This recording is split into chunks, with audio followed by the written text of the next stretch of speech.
وادی رضا کی کوہ ہمالا رضا کا ہے، وادی رضا کی کوہ ہمالا رضا کا ہے، جس سمت دیکھیے وہ علاقہ رضا کا ہے۔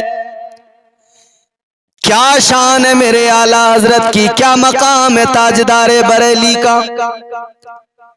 ایک مرید ہیں آپ کے جن کا نام ہے نواب امجد علی خان۔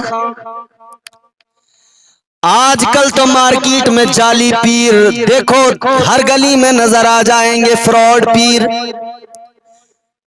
تلاش کرتے پھر رہے ہیں، گلی گلی مرید مل جائے، کوئی مرید مل جائے، کسے بے وقوف بنائیں۔ رات دن جھوٹ بولنے والے، دل میں حسد رکھنے والے، غیبتیں کرنے والے، دل میں کینہ رکھنے والے پھر پیر بنے، چوغا پہن کر ٹہل رہے ہیں، مریدوں کی تلاش برابر جاری ہے۔ اے لوگوں یاد رکھو، پیر دیکھو تو اچھا دیکھو، سچا دیکھو، اور سب سے بڑی بات میرے مصطفیٰ کا وفادار پیر دیکھو۔ اس لیے کہ اگر نبی کا عاشق ہے، نبی کا وفادار ہے، تبھی اس کے اندر سچائی ہوگی۔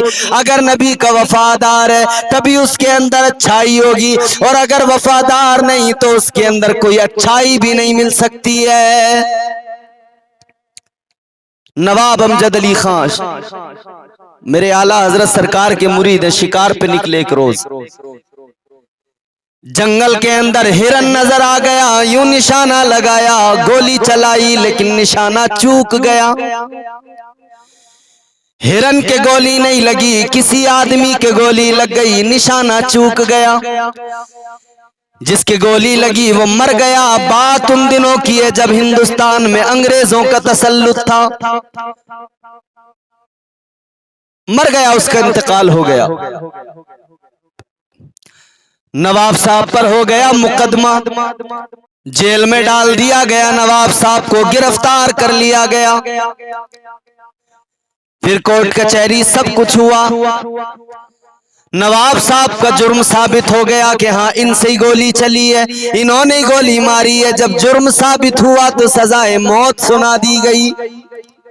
انگریزوں کا تسلط تھا، جج بیٹھا تھا ایک انگریز عدالت کے اندر، عدالت نے اپنا فیصلہ سنا دیا، سزائے موت دی جائے گی۔ 302 کا مقدمہ لگ گیا، سزائے موت کا حکم ہو گیا۔ فلاں دن فلاں تاریخ میں فلاں ٹائم ان کو پھانسی کی سزا دی جائے گی۔ پھر دوبارہ جیل میں لا کر ڈال دیا گیا، کال کوٹری میں لا کر ڈال دیا گیا۔ اللہ اللہ، وقت بھی قریب آ رہا تھا پھانسی کا۔ آپ کے ملنے والے، آپ کے عزیز و اقارب، آپ کے احباب، آپ کے گھر کے لوگ سارے کے سارے ملنے کے لیے آئے۔ نواب صاحب کو دیکھا، آنسو بہانے لگے، رونے لگے۔ اب آپ کو پھانسی کے پھندے پر لٹکا دیا جائے گا۔ نواب صاحب کو دیکھا، وہ مسکرا رہے ہیں، گھر والے رو رہے ہیں، رشتہ دار رو رہے ہیں، آنکھوں میں آنسو ہیں، لیکن نواب صاحب مسکرا رہے ہیں۔ پوچھا کس لیے مسکرا رہے ہو؟ نواب صاحب کہنے لگے تم کس لیے رو رہے ہو؟ میری سزا کی فکر نہ کرو، میری سزا کے بارے میں زیادہ نہ سوچو۔ مجھے جس دن پھانسی دی جائے گی میں اسی دن صبح کو گھر پہ پہنچ کر ناشتہ کروں گا، ناشتہ تیار رکھنا۔ اللہ اللہ، سب کے سب حیران ہو گئے، سوچنے لگے ایسا تو نہیں ہے کہ یہ صدمہ ان کے دماغ پہ اثر کر گیا اور یہ بہکی بہکی باتیں کرنے لگے۔ برطانوی تسلط کے اندر جسے سزا سنا دی گئی پھر تو اسے سزا ملنی یقینی ہے، اب بچنے کا کوئی راستہ نہیں ہے، لیکن شاید ان کے دماغ پہ اثر ہوا ہے، صدمہ لگا ہے ان کو، اسی لیے ایسی باتیں کر رہے ہیں۔ نواب صاحب کہنے لگے گھبرانے کی ضرورت نہیں ہے، پریشان ہونے کی ضرورت نہیں ہے، جاؤ جاؤ گھر چلے جاؤ، آرام سے جا کر رہو، اور جب وقت آئے گا صبح کا ناشتہ تیار رکھنا، میں گھر پہ آ کر ناشتہ کروں گا۔ آخرکار وہ وقت بھی آ گیا، پھانسی کا دن بھی آ گیا، اور وہ وقت بھی آ گیا، ٹائم بھی پورا ہو گیا۔ رشتہ دار گھر والے آ گئے کہ چلو باڈی لے کر آتے ہیں۔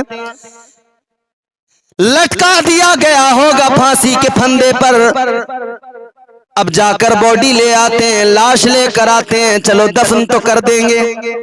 लेकिन जब देखा तो खां साहब मुस्कुराते हुए बाहर आ रहे हैं। मुस्कुराते हुए जब खां साहब को आते हुए देखा, जब नवाब साहब को आते हुए देखा, सब हैरान हो गए। अल्लाह अल्लाह घर आ गए। घर आने के बाद में जब लोगों ने मालूम किया, घर वालों ने मालूम किया क्या हुआ, आखिरकार तुम्हें सजा किस लिए नहीं दी गई, क्यों तुम्हें फांसी के फंदे पर लटकाया नहीं गया, क्या मामला था। अल्लाह अल्लाह नवाब साहब बताने लगे, सुनो, जब मुझे फांसी का हुक्म सुना दिया गया, मैं जेल की काल कोठरी के अंदर था, मैं कैद खाने के अंदर था कि एक रोज मेरे ख्वाब के अंदर मेरे पीरो मुर्शिद ताजदारे बरेली इमाम अहले सुन्नत सैयदी सरकार आला हजरत तशरीफ ले आए। मेरे ख्वाब में आए, मुझे देखा, मेरा हाल मालूम किया। मैंने कहा हुजूर, जिंदगी का चिराग बुझने वाला है, वक्त करीब आता जा रहा है, मुझे फांसी के फंदे पर लटका दिया जाएगा। अल्लाह अल्लाह, मेरे सरकार आला हजरत ने ख्वाब में फरमाया, ऐ अमजद अली फिक्र न करो, खुदा की कसम तुम्हें सजाए मौत नहीं होगी, तुम्हें फांसी पर नहीं लटकाया जाएगा, अभी तुम्हारी जिंदगी बाकी है, अभी तुम्हारी उम्र के अय्याम बाकी हैं, गम न करो, परेशान होने की जरूरत नहीं है, फिक्र न करो, इसलिए कि अभी तुम्हें कोई भी हुकूमत, कोई भी कानून सजाए मौत नहीं दे सकता है। कहने लगे मेरे सरकार आला हजरत ने, मेरे पीरो मुर्शिद ने बता दिया था, इसलिए मैं मुस्कुरा रहा था।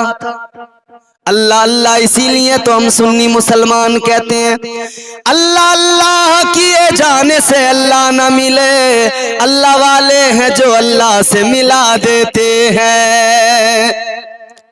कहने लगे फिर फांसी का दिन भी आ गया, वक्त वो ही आ गया, मुझे फांसी के फंदे पर ले आए, मेरे गले में डाल दिया गया रस्सी का फंदा, मैं फिर भी मुस्कुरा रहा था। जल्लाद भी हैरान है, आखिर मुस्कुराने का सबब क्या है, मुस्कुराने की वजह क्या है। मैंने जल्लाद से भी कह दिया, आज मेरी मौत नहीं आएगी, आज मुझे तुम फांसी के फंदे पर लटका नहीं पाओगे।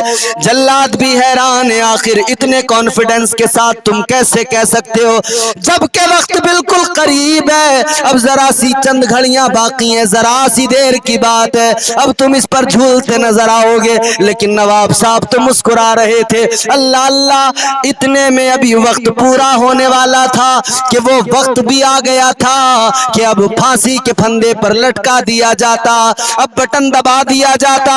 अल्लाह अल्लाह के उन्हीं लम्हात में दरवाजे पे दस्तक हुई, दरवाजा खुला, आने वाला आया कर कहने लगा, सुनो सुनो, इसे सजा न दो, इसलिए कि मलिका विक्टोरिया की ताजपोशी की खुशी में आज ये ऐलान किया गया है कि आज के दिन जिन्हें जिन्हें सजाए मौत का हुक्म सुनाया गया था, सबकी सजा को माफ कर दिया गया है।